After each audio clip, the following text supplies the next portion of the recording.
है, मतलब ये थोड़ा कोड करके राष्ट्रवाद की प्रेरणा अम्बेडकरवाद से होती है और अम्बेडकरवाद के बिना राष्ट्रवाद की कल्पना अधूरी है। और अम्बेडकरवाद ही राष्ट्रवाद है, क्योंकि अम्बेडकरवाद ने समानता, समता, समरसता, महिला सम्मान, युवा सशक्तिकरण, छात्र का सम्मान, इसकी बात करता है। सर्व समाज समभाव की बात करता है। सर्व धर्म समभाव की बात कर रहा है, मैं सर्व समाज समभाव की बात कर रहा हूं। और सर्व समाज में हिंदू भी आ रहा है, मुसलमान भी आ रहा है, सिख भी आ रहा है, जैन भी आ रहा है, बौद्ध भी आ रहा है, पारसी भी आ रहा है, फिर इसमें दलित भी आ रहा है, पिछड़ा भी आ रहा है, आदिवासी भी आ रहा है, सवर्ण भी आ रहा है। अब सर्व समाज की बात कर रहे हैं। बिल्कुल हम सर्व समाज की बात, मेरा संविधान कह रहा है सर्व समाज की बात। उनकी जो विचारधारा है, अब उनकी विचारधारा तो मनुवादी विचारधारा है। उसमें क्या है?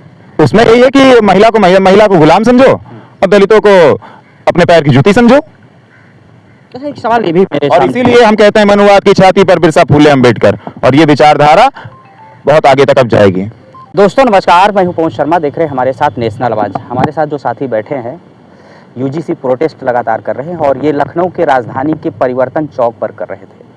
वहां पर पुलिस को इनके प्रोटेस्ट को अच्छा नहीं लगा, सरकार को शायद नहीं अच्छा लगा, इसलिए पुलिस ने इनको डिटेन करके लखनऊ की इको गार्डन में भेज दिया है। ये जो आप पीछे की जो तस्वीर पूरी देख रहे हैं, पीपल का पेड़ लगा हुआ है, लखनऊ का इको गार्डन है और यहीं पर इको गाए हुए हैं। पुलिस ने इनके साथ बल का भी प्रयोग किया है, जबकि इसके पहले ही प्रोटेस्ट सवर्ण समाज के द्वारा जब किया गया था यूजीसी के विरोध में, तो किसी को डिटेन नहीं किया गया। ये एक सबसे बड़ा सवाल है। उत्तर प्रदेश सरकार पर भी सवाल है, लखनऊ की पुलिस पर भी सवाल है। बाकी इनके साथ क्या हुआ है यूजीसी बिल को लेकर के, तो आप तमाम कंट्रोवर्सी को सुन ही रहे हैं कि यूजीसी का बिल क्यों बनाया गया, आखिर क्या है उसके पीछे की मंशा। और सुप्रीम कोर्ट ने जिस तरह से सवर्ण समाज की तरफ से दायर याचिका पर सुनवाई करते हुए रोक लगाई हुई और उन्होंने कहा 19 मार्च को पुनः उस पर विचार किया जाएगा। उसके बाद यूजीसी की जो नए रूल्स हैं, उनकी जो नई गाइडलाइन है, उसको क्रियान्वित किया जाएगा विश्वविद्यालय में भी और एज वेल एज जो है यूनिवर्सिटीज़ में लागू किया जाएगा। तो भाई साहब बातचीत करने के लिए हैं, तमाम प्रोटेस्टर है 85% की। तो हाँ, आप लोग जो है बिरसा अम्बेडकर फूले छात्र संगठन के लोग हैं, लगातार ये लोग धरने पर हैं। तो सबसे पहले आप अपना नाम बताइए। जय भीम, नवोदय। मेरा नाम अनिल कुमार राज है, मैं बिरसा अम्बेडकर फूले छात्र संगठन से भी जुड़ा हुआ हूँ। 3 फरवरी से हमारा प्रोटेस्ट चल रहा है। और प्रोटेस्ट क्या है, एक समर्थन हम लोग कर रहे हैं। समर्थन यात्रा हमने निकाली है 3 फरवरी को, और हम जो सुप्रीम कोर्ट के निर्देशानुसार यूजीसी ने जिस नियम को लागू किया, जो नए नियम वो लेकर के आई, हम तो उसका समर्थन कर रहे थे और उसके समर्थन में यात्रा निकाली। बावजूद उसके उन्होंने हमारे प्रोटेस्ट और हमारे समर्थन यात्रा शुरू होने से पहले ही उन्होंने लगभग 150 छात्रों को उन्होंने डिटेन करके यहाँ पर ला करके पटक दिया इसी इको गार्डन में। ऐसे तो आम आदमी जो होता था, आम युवा, दलित, पिछड़ा, आदिवासी समाज को लग्जरी बस को छू नहीं सकता है। पुलिस ने लग्जरी बस से लेकर के पूरी बख्तर बंद, ऐसा लग रहा, चारों शीशे लगे हुए बड़े बड़े बंद। मतलब हमारा बच्चा अगर बंद किया जा रहा है तो मीडिया उससे प्रश्न भी ना पूछ सके कि बच्चा तुमको कहाँ लेकर के जा रहा है। समझ लीजिए बिल्कुल आपको क्लोज लाया कि आपकी आवाज बिल्कुल बिल्कुल आज भी वही चीज कर रहे थे। मैं पूरी बात आपको बताता हूँ। फिर हम लोगों को भी पुलिस ढूंढने लगी। मुझे और संगठन के अध्यक्ष मानव रावत जी को, उपाध्यक्ष आकाश कठेरिया जी को, हमारे महासचिव अंकित जी को, अश्विनी गौतम जी जो है हमारे प्रवक्ता हैं, इन सभी लोगों को हम लोगों को पुलिस ढूंढ रही है कि लोग हैं कहाँ। हम लोग अपना मोबाइल बंद करके किसी तरीके से गेट नंबर 1 पर पहुंचे। किसी तरीके से हमने अपने इंफॉर्मेशन को सर्कुलेट किया कि भाई आप लोग नंबर विश्वविद्यालय गेट नंबर 1 पर हमने अपने लोगों तक सूचना वहां तक आदान प्रदान हुआ कि भाई आप लोग किस तरीके गेट नंबर 1 पर पहुंच जाओ, जितने भी आ सको। लेकिन ये धन्यवाद दूंगा मैं अपने समाज के उन जागरूक युवाओं का, किसी तरीके से बेचारे पुलिस के तानाशाही, पुलिस के जो बर्बरता से बचते हुए वे लोग गेट नंबर 1 पर आए। और तब भी पुलिस ने पहले तो उसने 3 नंबर बंद करने का प्लान बना रखा था। हमने अचानक से गेट नंबर 1 से शुरू किया और पुलिस ने बावजूद के पहले से ही तैयारी पूरे रास्तों में 4 जगह पर बल्लियां और बैरिकेडिंग्स लगा रखी थी और हमारे लोगों को रोकने पर हमारे लोग किसी तरीके से पहुंचे शांतिपूर्ण। हम लोग भाई यूजीसी लागू करो, जय भीम, नवोदय, है ना, बाबा साहब डॉक्टर भीमराव अम्बेडकर रहे, मान्यवर श्री कांशीराम अमर रहे, महाराजा बिजली का पासी की जय, रानी झलकारी बाई कोरी जी की जय। हम लोग यही चीज कर, बहुजन एकता जिंदाबाद, ऐसे गगन भेदी नारे चल रहे थे जो कि समाज को जागरूक करने वाले थे। सरकार को उससे दिक्कत होने लगी। सरकार के जो नुमाइंदे आए उस वक्त हमें गिरफ्तार करने के लिए, उनका सीधा सा ये कहना था कि आप ये सब नारे नहीं लगाएंगे। मतलब जय भीम कहना क्या गलत हो गया? जय भीम कोई गाली है क्या?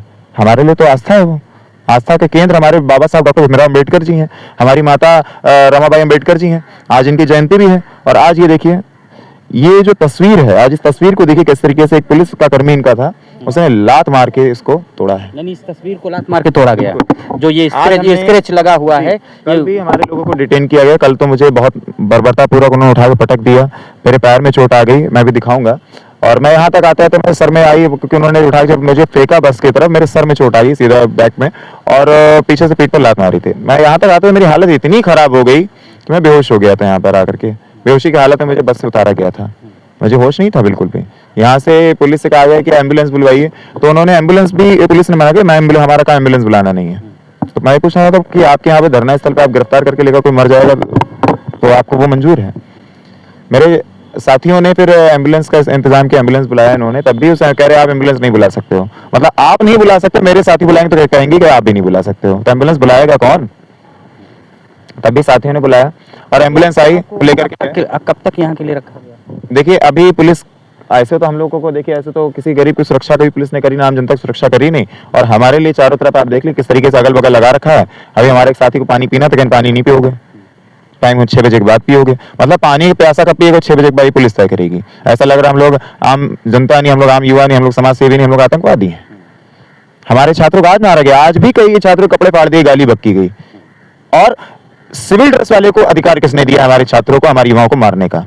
मैं इस उत्तर प्रदेश के मुख्यमंत्री ठाकुर अजय सिंह बिष्ट से पूछना चाहता हूं, बताए वे कि सिविल ड्रेस वालों को किसने अधिकार दिया है कि दलित पिछड़ा आदिवासी समाज का जो युवा है उसको वो मारेंगे, गालियां देंगे?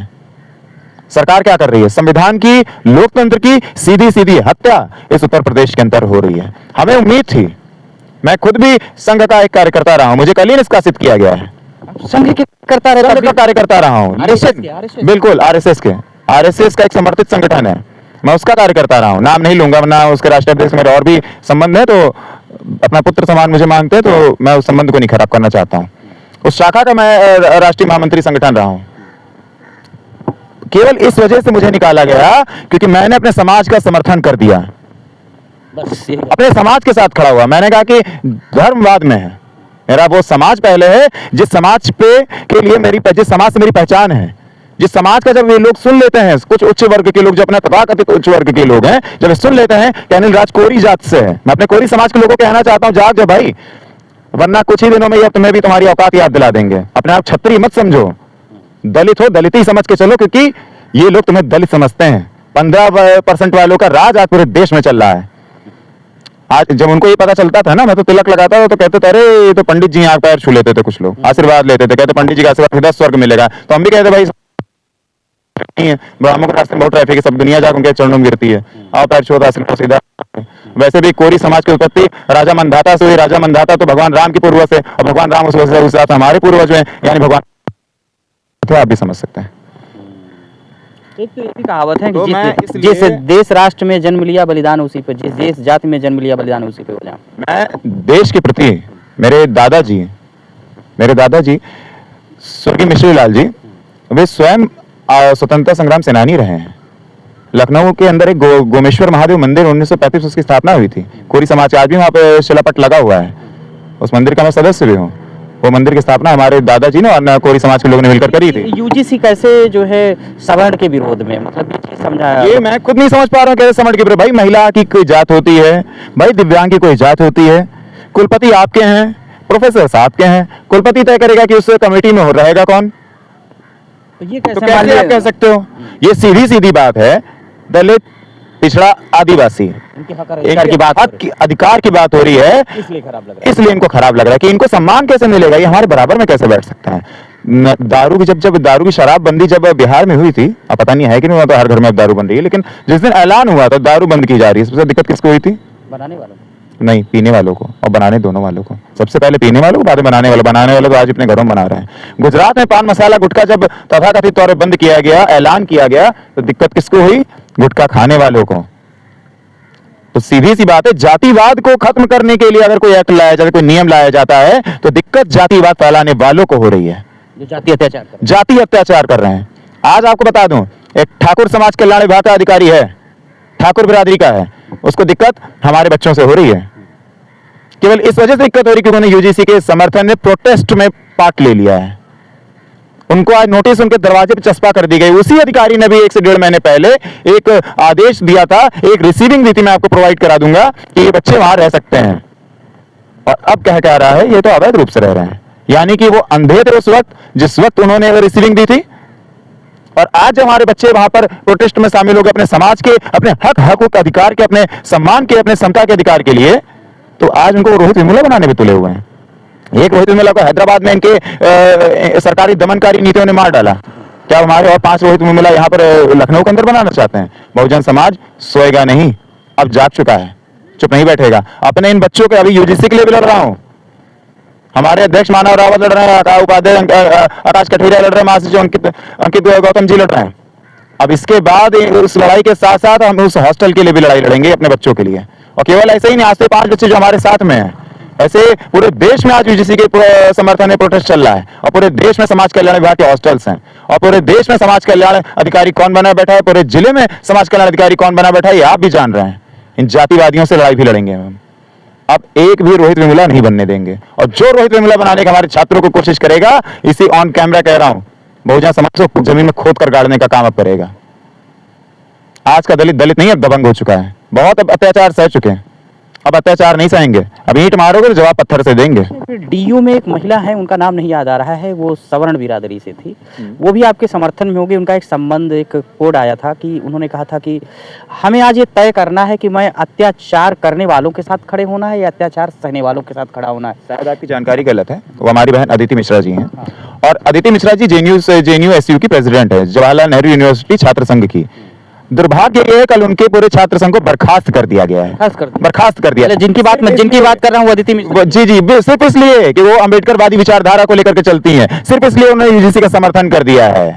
अच्छा, एक चीज ये बताइए, सिर्फ इसलिए सरकार को दिक्कत हुई है और बहाना बना दिया कुछ और। अंबेडकरवादी विचारधारा से क्या वाकई उन लोगों का नुकसान है, या अंबेडकरवादी विचारधारा राष्ट्रहित वाली है? मतलब ये थोड़ा कोड करके। राष्ट्रवाद की प्रेरणा अंबेडकरवाद से होती है, और अंबेडकरवाद के बिना राष्ट्रवाद की कल्पना अधूरी है।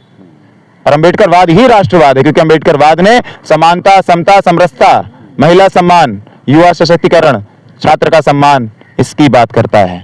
सर्व समाज संभाव की बात करता है, सर्व धर्म संभाव की बात कर रहा है, मैं सर्व समाज संभाव की बात कर रहा हूं। और सर्व समाज में हिंदू भी आ रहा है, मुसलमान भी आ रहा है, सिख भी आ रहा है, जैन भी आ रहा है, बौद्ध भी आ रहा है, पारसी भी आ रहा है, फिर इसमें दलित भी आ रहा है, पिछड़ा भी आ रहा है, आदिवासी भी आ रहा है, सवर्ण भी आ रहा है। अब सर्व समाज की बात कर रहे हैं। बिल्कुल, हम सर्व समाज की बात, मेरा संविधान कह रहा है सर्व समाज की बात। उनकी जो विचारधारा है, अब उनकी विचारधारा तो मनुवादी विचारधारा है। उसमें क्या है? उसमें यही है कि महिला को गुलाम समझो और दलितों को अपने पैर की जूती समझो। एक सवाल ये भी, और इसीलिए हम कहते हैं मनुवाद की छाती पर बिरसा फूले अम्बेडकर, और ये विचारधारा बहुत आगे तक अब जाएगी।